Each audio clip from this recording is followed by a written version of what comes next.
네, 안녕하세요. 31기입니다. 한 주 다들 잘 보내고 계시죠? 우선 오늘 11월 7일 기준 TLT에 배당금이 들어왔어요. 한 주당 이제 0.28달러 정도인데 전년 대비 소폭 상승한 분배금을 지급하고 있습니다. 이제 앞으로 TLT 같은 경우는 롤오버가 되는 채권들이 만기가 되었을 때 새롭게 편입되는 채권들의 쿠폰 금리는 20년물 기준으로 이제 5% 이상이기 때문에 점점 더 캐리들은 올라갈 것이고, 내년에는 더 많은 이제 분배금을 월마다 지급을 해줄 거예요. 당연히 뒤도 돌아보지 않고 들어온 분배금으로 다시 TLT를 샀습니다. 그리고 이번에 또 환율이 많이 하락하면서 환전을 또 했고요. 13주를 더 TLT를 매수를 하면서 평단가를 낮췄습니다. 현재 평단가는 이제 처음에 105불 대에서 103.9불까지 낮췄어요. 지금 이제 마이너스 16.5%를 기록을 하고 있고요. 지금 이제 지속적으로 TLT를 매수하는 이유가 있다면 10년물 금리가 5%까지 다시 올라갈 가능성도 있겠으나, 그러나 기다렸다가 사도 괜찮을까라는 생각도 해보지만 4.5% 이상에서는 절대금리 자체는 높다고 개인적으로 생각을 하고 있기 때문에 매수를 하고 있습니다. 12월 달에는 이제 개인적으로 10년물 기준금리가 4% 초반대로 내려와 있을 것 같다는 생각을 또 하고 있어요. 이제 다음 주에 발표되는 CPI가 관건이고, 8일 이후로 10년물과 30년물 국채 입찰 발행 등으로 채권의 변동성이 지속적으로 있을 것 같습니다. 지난밤에 또 레리 서머스와 한국은행 총재와 인터뷰에서 레리 서머스는 앞으로 이제 중립금리가 올라가 있고 지속적으로 미국의 재정부채는 높아질 것으로 10년물 금리가 5%까지 그 이상으로 올라갈 것임을 계속 경고를 날리고 있고, 저번 영상에서도 말했듯이 이런 시장에 영향력이 있는 사람들의 경고 메시지는 오히려 채권 시장이 날뛰지 않도록 해주는 정화작용도 한다는 것을 생각해봤을 때 이런 분들이 더 많아져야 한다는 생각을 해보고 있고요. 또 바이든은 내년에 대선을 위해서 돈을 더 찍을 가능성도 있지만, 현재 인플레이션에 대한 미국 시민들의 불만이 엄청나게 많이 높아져 있기 때문에 바이드노믹스에 호의적인 사람들이 그렇게 많아 보이진 않아요. 거의 없다고 봐야 될 것 같아요. 최근 이제 미국 캐스팅보트 주라고 하는 6개 주 경합에서 트럼프가 이제 5주에서 지지율 우위를 차지하고 있는데, 저도 궁금해서 트럼프의 연설을 좀 들어보니까 인플레이션을 일으킨 주범이 바이든이라고 이야기를 하는 거를 보고 있고, 또 이제 IRA라고 하는 인플레이션 리덕션 액트에 해당하는 그 돈을 전쟁에 써라, 뭐 이런 인플레이션을 일으킨 주범이 바이든이라고 하면서 인기를 계속 이제 얻어가고 있는 거죠. 이미 현 민주당 정권에서 인플레이션 프레임에 갇혀 있다는 것에 이미 그렇게 생각하는 미국인들이 대부분이기 때문에 임금이 이제 올라가는 속도보다 인플레이션이 감소하는 속도가 늦죠. 그렇기 때문에 실제로 가계 재정 상태가 좋지 않고 신용카드를 계속 쓰면서 이제 뭐 상반기만 하더라도 1.2조 달러가 넘어갈 정도로 신용카드 리볼빙 사용량이 엄청나게 급증을 했잖아요. 그래서 과연 지속적인 재정 부양책으로 앞으로 향후 남은 대선 1년 기간 동안 이렇게 마음대로 돈을 쓰면서 펼칠 수 있을지 의문이 들었고, 공화당의 신임 하원 의장 마이크 존슨도 친트럼프계 인사로 재정 남발 정책의 태클을 본격적으로 걸지 않을까라는 생각을 또 하고 있습니다. 또 최근에 5%까지 올라가던 이제 10년물 금리가 생각을 해보면 지난 금요일 실업률 발표와 비농업 고용지수, 그리고 이제 고용비용지수 생산성 등을 봤을 때 점점 인플레이션의 호의적인 지표와 탄력적인 노동시장이 완화되는 속도가 가팔라지고 있는 것을 또 보았을 때 4.5에서 4.6% 사이에서 놀고 있는 금리 스프레드는 많이 낮아지긴 했지만 절대 금리 자체도 아직은 높은 상황이라는 거죠. 월가에서는 최근 발표한 기사에 따르면 개인들은 그냥 역대급으로 이제 많이 빠져있는 TLT의 주가 82불 정도로 80불 선을 지켜냈다는 저점을 찍었다는 생각이 의외로 계속해서 매수를 하고 있습니다. TLT를 운영하는 자산운용사가 블랙록이고 10월 말 발표에 따르면 투자금들이 갑자기 물밀듯이 들어오고 있다고 발표를 했어요.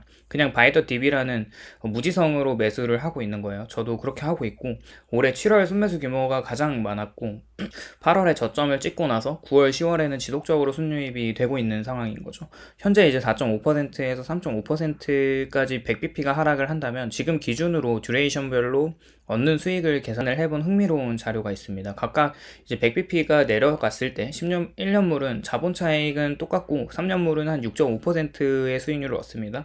7년물은 10%, 그리고 10년물은 12.3%, 30년물은 21.8% 수익을 얻는 거죠. 개인적으로는 내년 침체가 예상되는 상황에서 10년물은 3.5%까지도 내려올 수 있다고 생각하기 때문에 앞으로는 절대금리 밸류 자체에서 투자금을 계속 넣는 이유이기도 하는 거죠. 실업률이 저점을 찍고 한 우선 0.5%가 상승한 이후에 5개월이 지속이 되면은 경기 침체가 올 확률이 역사적으로 보면 100%라고 합니다. 3.4% 실업률 저점에서 3.9%까지 올라갔으니까 이제 계산법을 정확하게는 잘 모르겠는데 샴 법칙을 만든 클라우디에 샴의 트위터를 또 보면은 현재 0.33%를 상승하고 있고 아직 0.5%의 상승은 아니다 라고 침체 시그널이 거의 보이긴 하지만 연준에서는 이제 실업률이 4.1%까지 올라갈 것이라고 전망을 하고 있어서 확실한 침체가 오는 지표로 이제 적용이 될 것 같아요.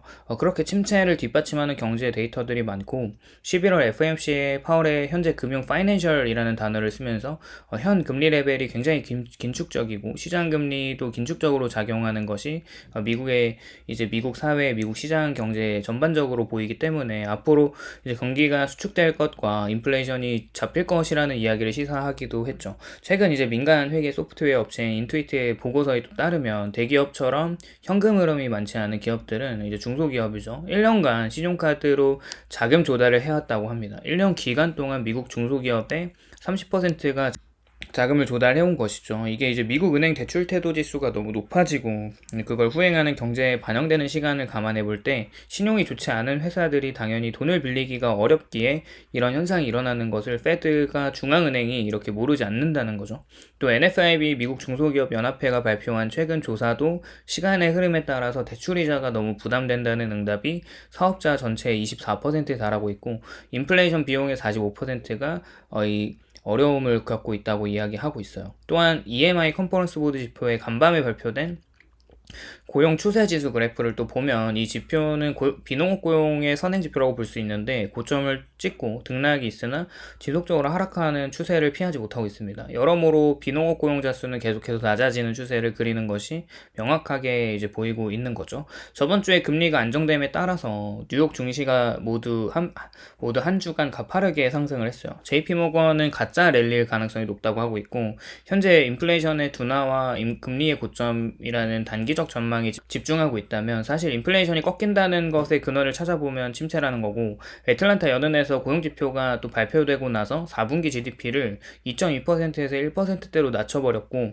그 불리시하다는 골드만삭스도 1% 미만으로 전망을 하고 있는 것을 보면 채권금리가 내려가는 것에 국채 수급 문제라면 추세적으로 그 부분에 대해서 결정을 갈팡질팡할 수밖에 없는 미 재무부의 사면초가 상황은 채권 매수를 고민하는 기관들은 특히 보험사 위주로 매수를 더 하는 생각을 할 거고 10년물 채권 숏포지션에서 4%로 들어가 있는 헤지펀드들은 인플레이션을 자극할 만한 재료들이 나올 때마다 또 돈을 태우면서 그러고 있는데 이것도 얼마 갈 수 있을지 모르겠다는 생각이 있어요.